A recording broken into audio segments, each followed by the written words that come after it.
Hello, c'est Stacy, j'espère que vous allez bien. Aujourd'hui on se retrouve dans une nouvelle vidéo, on va parler bouffe. Pourquoi bouffe Comme vous le savez, en confinement, en tout cas pour ma part, j'ai tendance à avoir envie de manger d'une parce que je m'ennuie ou parce que, enfin bref, pour tout un tas de raisons. Et du coup je me suis dit que j'allais parler d'encas sains, mais que ce soit un peu plus complet, des encas aussi qui servent forcément à notre progression dans la musculation. Donc du coup je me suis dit que j'allais faire un top 6 des meilleurs oléagineux. Je vais y arriver, n'est-ce pas? Bref, du coup c'est parti.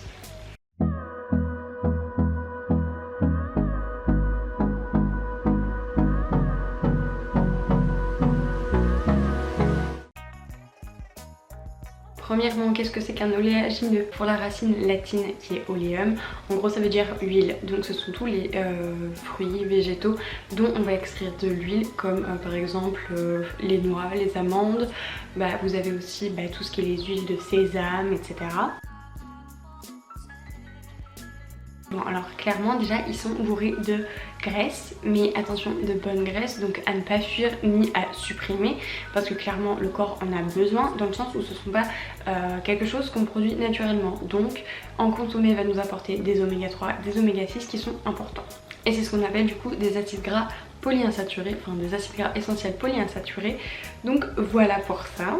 Ça prévient également énormément de maladies, que ce soit cardiovasculaires, etc. Enfin, vous avez une assez grande liste clairement.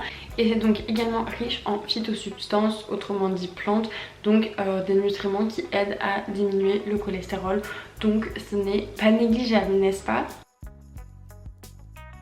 Ça va autant aider à la prise de masse qu'à la sèche, dans le sens où, comme je vous disais, donc ce sont des aliments qui sont gras, avec des bons gras, des aliments qui ont une haute valeur nutritionnelle, donc ce qui aide à combler la faim, donc en sèche c'est très bien, mais qui ont également un indice glycémique qui est faible, donc forcément encore ça va toujours dans la perte de poids.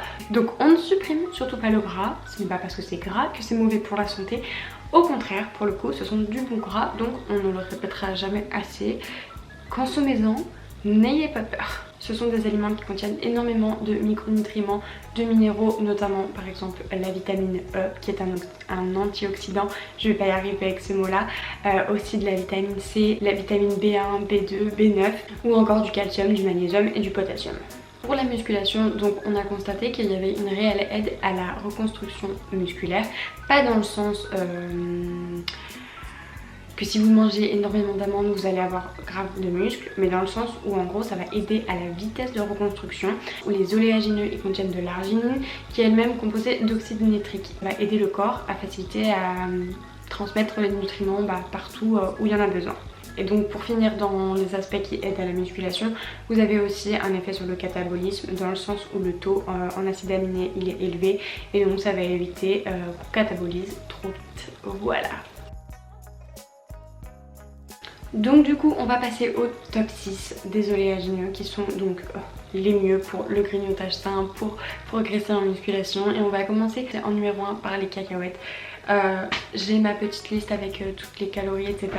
On va prendre pour une valeur de 100 grammes. Donc les cacahuètes en gros ont 554 kilocalories pour 24,5 g de protéines et 47,3 g de lipides. Ensuite en numéro 2 on aura les pistaches. Je précise quand même que c'est les trucs qui sont en nature, pas plein de sel ou alors grillés de telle façon ou telle façon, hein, vraiment en état brut. Donc les pistaches, elles sont à 569 kilocalories pour 23,7 g de protéines et 48,6 g de lipides. Ensuite en numéro 3 on a les amandes. Les amandes je pense que c'est ce qui est le plus consommé dans la musculation, enfin en tout cas pour ma part. C'est aussi ce que je préfère avec les noix normales. Mais c'est vrai qu'on voit quand même beaucoup plus d'amandes dans tout ce qui est diète qu'on peut vous donner, etc.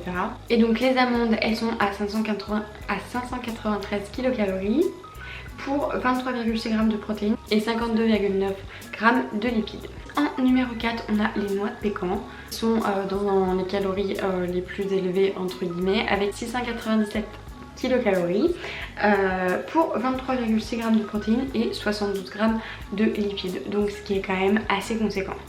Ensuite en top 5 on a les noix de cajou à 598 kilocalories pour 18,9 g de protéines et 48,9 g de lipides. Et pour finir, les noix, donc ce que je préfère depuis que je suis petite, je pense, qui sont à 650 kcal, donc qui est un peu plus, qui fait partie de ceux quand même un peu plus élevés avec les noix de pécan. Tout ça pour 18,9 g de protéines et 48,9 g de lipides. Je tiens quand même à préciser qu'il n'y a pas besoin de prendre 300 g par collation, genre une petite poignée ça suffit, genre 15-20 g. Après ça dépend du coup de l'oléagineux que vous choisissez.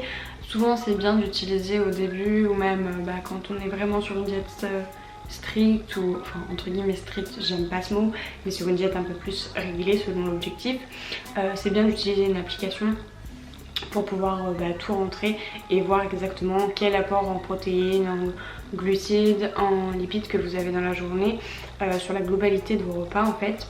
Parce que oui, je le rappelle, ce qui est important c'est votre total sur la journée et pas forcément sur un repas. C'est ce que vous répartissez sur votre journée qui compte. Donc en fait tout est question d'équilibre forcément. C'est bien de pouvoir voir la quantité d'oléagineux que vous pouvez consommer parce que c'est des bons gras mais c'est quand même des calories dans le sens où 1 gramme de lipides c'est quand même 9 calories.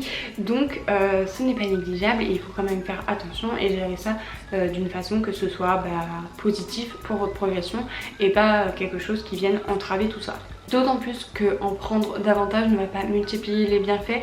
Ce n'est pas parce qu'on va manger 3 fois plus de quantité qu'on va genre augmenter 3 fois plus la vitesse de reconstruction musculaire ou que sais-je, hein, on est bien d'accord, ça va rien changer sachant que le corps aussi consomme une certaine partie et une fois qu'il a tout ce qu'il faut, ça va partir aux toilettes, donc il n'y a pas d'intérêt. Voilà, c'est comme prendre 10 shakers de prot par jour, c'est inutile.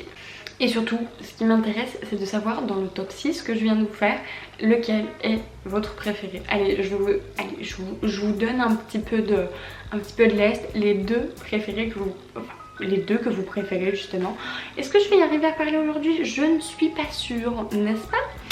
Ça sera tout pour cette vidéo du coup, j'espère qu'elle vous aura plu, que ça sera un petit peu entre guillemets divertissant, que vous avez pu apprendre peut-être 2-3 petites choses, on ne sait jamais. Et puis en attendant une prochaine vidéo, je vous fais des bisous. Ciao!